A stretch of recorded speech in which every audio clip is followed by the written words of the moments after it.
자, 이번에는 우리나라가 처해 있는 경제 상황 얘기 좀 해보겠습니다. 이것도 심각합니다, 지금.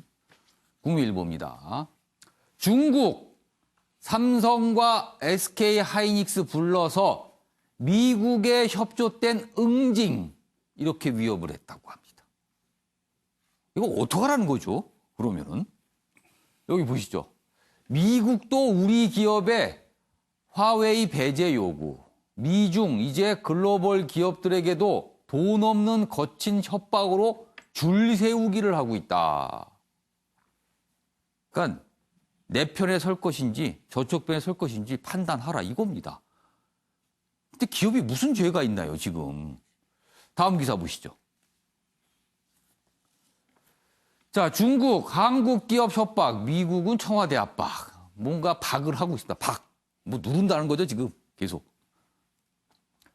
중국 국무원, 삼성, SK 하이닉스 등 외국 기업 불러서 반하웨이 동참하면 심각한 결과 직면할 것이다. 기업들이 얼마나 두렵겠습니까? 심각한 결과를 딱 얘기를 했으니요.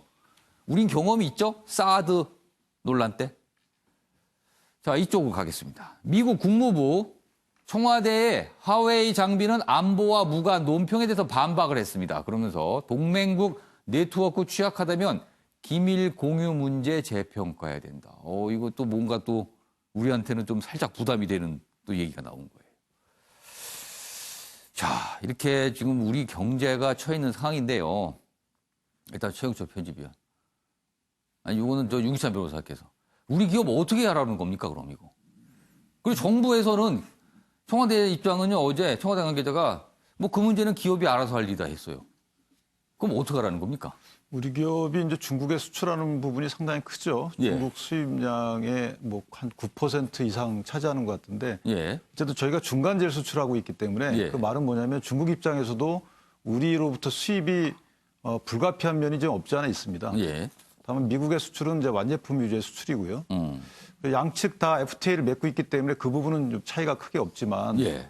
이제 중요한 것은 정부의 전략적 모호성을 취하는 그 부분도 이해를 못할 바는 아니에요. 그러나 예. 다만 외교적 노력을 기울이되 지금 청와대가 한 말처럼 중국 화웨이 장비 사용이 한미 안보에 영향이 없다라고 단정하는 것은 좀 이르다. 왜냐하면 그 핑계로 나중에 중국을 설득할 수 있거든요.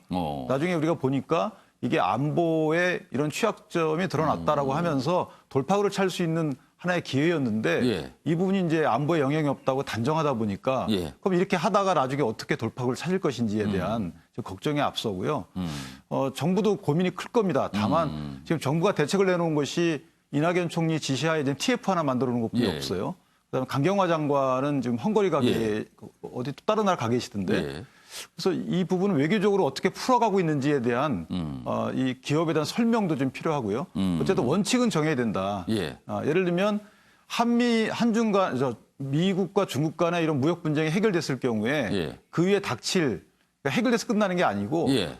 닥칠 그 후폭풍도 생각해야 된다는 것이죠. 예를 들어서 저희가 전략적 모호성을 취했을 때 과연 예. 미국으로부터 어떤 대우를 받을 것인지 예. 또는 중국으로부터 어떤 대우를 받을 것인지 한쪽을 편들고 다른 쪽을 설득했을 경우에 예. 한쪽만 설득하면 되거든요. 근데 이런 애매한 입장이 나중에 좀 더 어려운 공경에 처하게 되는 또 어떤 경위가 되지 않을까 이런 우려가 있고요. 그래서 정부가 어쨌든 원칙은 정해줄 필요가 있다 이렇게 생각합니다. 어렵다. 박성희 기자. 지금으로서는 이른바 좋은 말로 이제 전략적 모호성. 뭐 쉽게 말하면 이러지도 않고 저러지도 않고 그냥 가만히 어정쩡하게 있는 거예요. 답변도 이게 무슨 말이지 말을 했는데 상대방이 못 알아듣는 말을 계속 하는 거죠. 무슨 입장인지. 이게 최선인가요, 지금은? 이게 일단은 정부 태도를 보면은 예. 준비가 안 돼 있다는 걸 느끼게 준비가 안 돼 되는데, 있다. 예. 먼저 이게 기업 자유를 맡기겠다고 하는 예. 거는 기업이 알아서 책임지라는 얘기랑 똑같은 거거든요. 그 결과에 대한 참혹성에 대해 표현 너무 좀 지나쳤습니다만은 그 결과에 대한 거는 과거 성주 사드 포대를 배치했을 때 롯데가 받았던 그 불이익을 생각하면 경험이 있습니다, 우리는. 예. 어떤 결과가 벌어지는지. 그거에 대해서 이미 소위 말해서 이 예. 학습 효과가 있는 상황에서 기업이 어떻게 자율적으로 쉽게 판단할 수 있겠습니까? 이건 국가적 차원에서 물밑에라도 어떤 식으로든지 대책을 마련해야 되죠. 예. 또 이제 정부 입장에서도 이해 안 가는 측면이 정부 입장도 이해가 갑니다. 예. 왜냐하면 이게 우리 한반도의 안보 지정학상을 갖고 있는 이게 예. 우리 동맹의 딜레마거든요. 예. 이게 이제 동맹의 딜레마라 하면 북한이라는 우리가 소위 말해 대치하고 핵이라든지 미사일이라든지 이런 걸 예. 위협이 되고 있는 상황에서 또 중국이 또 지정학적으로 압박하고 하는 상황에서는 예. 우리가 지금 믿을 거는 동맹밖에 없거든요. 그만큼 갈등이 심해지고 대치가 심해지면 동맹에 대한 의존도가 높아집니다. 그래서 문재인 대통령을 비롯해서 예. 지금 정부가 추구하는 것도 표현은 굳건한 한미동맹이라고 그러지만 한반도 상황은 안정적으로 관리해서 동맹 의존도를 좀 낮춰보겠다는 게 깔려 있는 거거든요. 이런 상황에서 중국마저 이렇게 강하게 나오면 우리는 사실상 이게 교과서적으로 얘기하면은 예. 동맹에 더 의존할 수밖에 없는 거예요. 특히 또 우리가 한미동맹이라는 군사적 동맹이라는 가장 강력한 동맹이기 때문에 예. 의존할 때는 거기밖에 없습니다. 그렇지만은 더 의존도가 높아질 수밖에 없는 게 현실이거든요. 그렇지만은 경제적인 문제에서는 우리가 중국을 외면했을 경우에 중국의 요구라든지 압력을 외면했을 경우에 받는 어떤 수출액 감소라든지 하는 거 우리 국민 경제 치명적이고 아주 진짜 치명타를 입을 수 있는 상황이기 때문에 지금 우리는 좌우면할 수밖에 없는 상황이거든요. 중국 눈치 보랴, 미국 눈치 보랴. 예. 또 거기에서 또 북한까지 또 이 틈바구니 틈새를 뚫고 예. 나올 거란 말입니다. 이런 복잡한 상황에 대해서 정부 입장에서는 전략적으로 접근해야 되는데 그런 모습이 안 보이는 게 좀 아쉽습니다. 그러니까 과연 이렇게 복잡하고 전략 중에서도 엄청나게 치밀한 전략이 필요한데 그런 전략이 있냐 이거죠, 지금. 그거에 대해서 질문을 하고 있는 거예요. 과연 그런 전략을 갖고 있는 것이냐. 그런 상황에서 기업들이 어떻게 해야 되는 상황이라고 이제 질문이 나왔을 때 알아서 하십시오. 이렇게 된 겁니다. 답답하죠, 지금. 일단 지금까지 다룬 우리 기업 처한 상황, 이거는 대외적인 환경이죠. 자, 그러면은 우리 경제는 지금 과연 어디로 가고 있는 건가? 그 얘기 어제 청와대 관계자가 설명을 좀 했어요. 여기 있습니다. 제 얘기를 봅니다. 어제 윤종원 청와대 경제수석이 이제 브리핑을 해서 우리 경제 상황에 대해서 자세히 얘기를 했어요. 이렇습니다.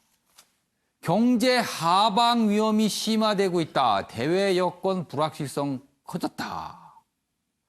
자, 이 기사 그리고 어제 이제 청와대 출입 기자들도 이 브리핑을 보면서 참 답답한 것이요.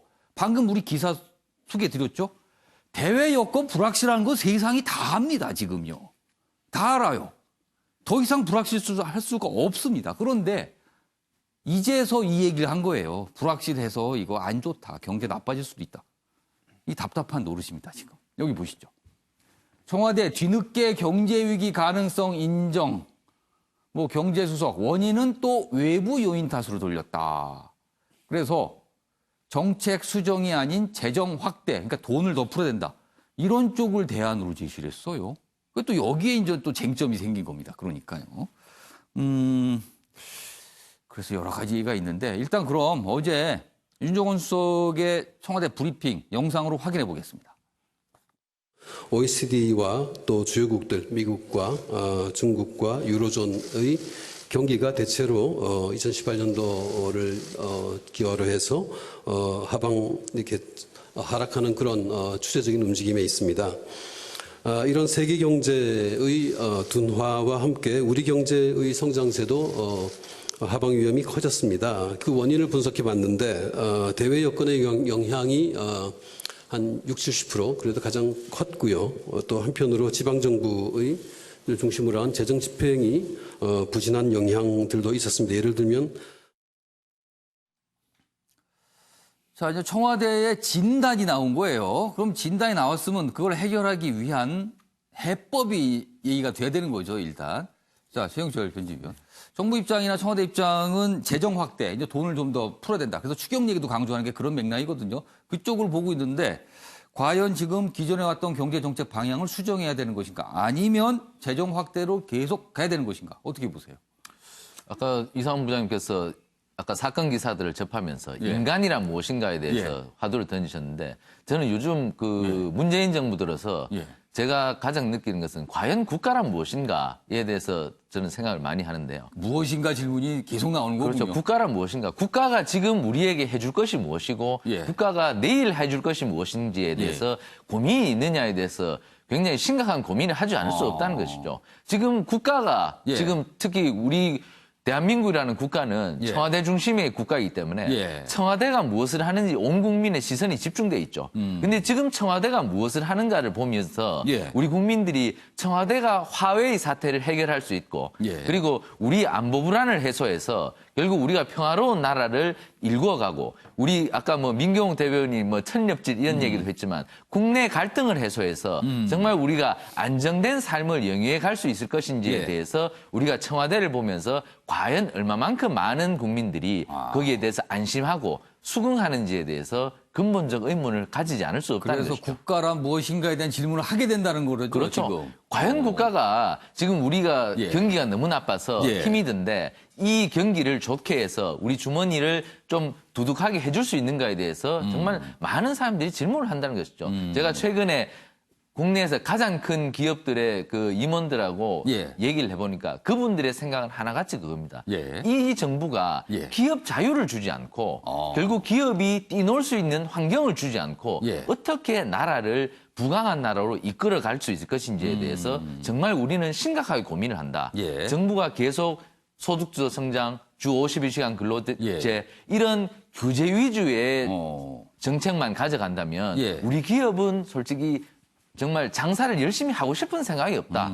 이런 분들이 절대 다수입니다. 기업 예. 임원들의 생각이. 예. 그렇다면 청와대 경제수석이 예. 지금의 경제 상황은 하방 국면이라고 얘기했으면 예. 정책의 대전환이 있어야 된다는 것이죠. 아. 하지만 저러한 브리핑에서 정책의 대전환의 기미를 읽을 수 있느냐? 없다는 것이죠. 청와대가 지금 캠페인만 하고 정말 제대로 하자는 예. 말만 하고 정말 무슨 정책을 할 것인지에 대해서 예. 제대로 된 답을 내놓지 못한다는 것이죠. 대통령께서 북유럽의 예. 강한 나라, 인구는 작지만 예. 그 강소국들에 가서 경제를 어떻게 풀어갈 것인지에 대해서 정말 큰 선물을 갖고 다녀오셔서 국민들에게 이제 캠페인이 아니고 예. 제대로 된 정책을 내야 할 때다. 정말 이제는 그것만 할 것이 아니고 국민들에게 현실적으로 무엇으로 다가갈 것인지 예. 국가의 역할이 무엇인지에 대해서 예. 답을 내놔야 할 테다. 거기에 대해서 못한다면 한국당이 강한 비판을 해야지. 한국당도 저러한 천엽질 같은 예, 예. 이상한 뜬구름 잡는 비판만 해서는 대통령과 우리 정부를 바로잡을 수 없다. 저는 이렇게 봅니다. 최영철 편집위원께서 그냥 그동안 너무 답답하셨나 봅니다. 그냥 예, 아주 많이 답답합니다. 예. 그냥 이게 뭔가 이렇게 막 뭘까요? 뭐 이렇게 아무튼 많은 말씀 해주셨어요 지금. 자 조대진 변호사 어떻게 해야 됩니까 정부 대안을? 일단 뭐 기사들에서도 그렇고 비판하는 언론들에서 예. 보면 이제 자주 이게 예측을 못한 것처럼 예. 헛다리를 짚은 것처럼 자꾸 얘기를 하고 예. 있습니다. 근데 사실상 경제는 예측하기가 쉽지가 않고요. 또 예. 지금 미중 간의 그 무역 전쟁이 있는 상황에서 예측 위험성이 확실히 커진 것은 또 사실이거든요. 예. 그리고 또 그 윤종원 청와대 경제수석이 어제 얘기를 하면서 뭐 배당이라든지 이런 부분들 때문에 경상수지 적자에 관련된 부분들도 충분히 설명을 했습니다. 예. 그리고 소득주도 성장에 관련돼서 정부 정책을 바꿔야 되느냐에 관련된 부분, 그리고 예. 기업 규제에 관련된 부분들도 아까 위원님께서 설명을 해주셨는데 지금 있는 경제 위기들이 전부 다 문재인 정부가 뭐 문재인 대통령이 신이 아니기 때문에 원하는 대로 다 흘러갈 수는 없는 방향입니다. 그렇기 때문에 이런 부분들을 조금 믿어주고 좀 기다려주는 시간이 좀 필요할 것 같고요. 그런 효과는 조금 더 천천히 나온다는 거를 좀 알아야 될 것 같고 이제는 바꿔 나가는 시기다라는 조금 기다림에 조금 여유도 좀 가져야 되지 않을까라는 생각이 듭니다. 조대진 변호사는 저희 방송에 나와서 몇 차례 경제 기사 할 때 주로 이제 많이 하는 게 조금 더 지켜보고 기다려달라 이걸 계속 한 것 같아요. 지금은 좀 더 뭔가 나올 때까지 좀 기다려야 된다. 시간을 달라는 거죠, 지금 계속. 그러니까 일단 예. 뭐 당연히 국가의 역할이라는 게 예. 중요하죠. 그리고 국가의 역할이 방향을 설정해서 예. 결과를 도출해낸다는 게 제일 중요한 것이기는 한데 그 결과가 우리가 국민들이 원하는 만큼 빠르게 나오지는 않고 당장 우리 앞에 떨어지는 게 아니라 좀 큰 기간을 가지고 목적을 갖고 나올 수 있다면 그거를 따라가는 게 또 국가의 역할이라고 또 볼 수 있기 알겠습니다. 때문에요. 큰 예. 어떤 흐름을 설정하는 게 또 국가의 역할이다. 이런 말씀이시네요. 알겠습니다. 자, 이번에는요. 이호 여사 기사가 좀 어제 꽤 많이 나왔었죠. 그 내용 잠깐 보겠습니다. 여기 있습니다. 서울신문입니다. 노환 2.25 여사 한때 위독했다. 어제 얘기가 있었죠. 그러나 이제 저녁쯤 되면서요. 위험한 고비는 넘긴 듯하다. 그래서 뭐 위독까지 보긴 어렵다. 이런 얘기가 있었어요. 그래서 어제 박지원 의원 등 동구동계 인사 병실을 찾았고요. 뭐 평소 바람에 따라 가족들과 특별 예배도 한다. 뭐 이런 얘기가 좀 실려 있습니다. 이번에는요. 헝가리 유람선 참사 소식 좀 계속 나오고 있죠. 오늘 이르면 오늘 뭐 인양한다 얘기도 있는데 그 내용 좀 잠깐 다뤄보겠습니다. 한겨레입니다. 허블레아니오 이르면 오늘 오후 인양, 남은 8명 찾을까? 이 중에서 7명은 우리 한국 분이고요. 한 분은 이제 헝가리 분입니다. 선박 유도 와이어 작업 끝내고 뭐 본 와이어 크레인 무는 작업 계속 무슨 이 바지선이 오네 와이어 작업 이런 얘기 많이 나오죠. 근데 거기가 수위가 높아서 참 어려움이 있다 그래요. 근데 이르면 오늘 가능하다는 겁니다. 자, 이건 이렇고요. 자, 그렇다면 이 선장에 관한 부분 자꾸 뉴스에 나오고 있어요. 다음 기사 보시죠. 정부 헝가리에 크루즈 선장 뺑소니 혐의도 수사를 해달라 이렇게 좀 요청을 했답니다. 현재 과실치사, 뭐 항해법 위반 혐의인데요. 뭐 아무튼 우리로서는 조금 뭔가 좀 엄하게 처벌해야 될 거 아니냐 이렇게 얘기가 나오고 있습니다. 자, 박성진 기자.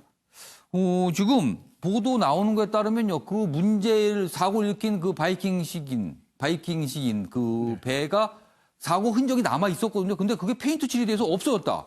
그럼 이거는 뭡니까? 은폐입니까? 뭡니까 이거는? 당연히 증거인멸 혐의를 적용해가지고 정밀하게 수사를 해야 되겠죠. 아니 어떻게 그런 일이 있을 수가 있죠? 그래서 남의 나라에서 벌어진 일을 함부로 얘기하기 어렵습니다만 그게 가능한 것 자체가 좀 저는 이해가 가질 않습니다. 우리 한국 같은 경우에는 바로 그 압수수색을 한다든지 어떤 현장 보존을 한다든지 해가지고 그런 사태를 막았을 텐데 그런 일이 벌어진 것 자체가 저 이해가 잘 안 그냥 됩니다. 운항도 계속하고 있고 또 거기 가서는 아예 그 사고의 흔적 때문에 굉장히 거칠게 이렇게 벗겨져 있는 모습인데 그걸 또 말끔하게 또 칠이 돼 있고 이런 보도가 나오고 있어요 지금. 그러니까 지금 보면은 정황적으로 보면은 모든 게 다 뺑소니 혐의가 짙지 않습니까? 이게 6나트로 가다가 갑자기 3나트로 급하게 줄였다든지 하는 급하게 이제 시간 맞추기 위해서 급하게 갔던 흔적이라든지 여러 가지 다 있거든요. 알겠습니다.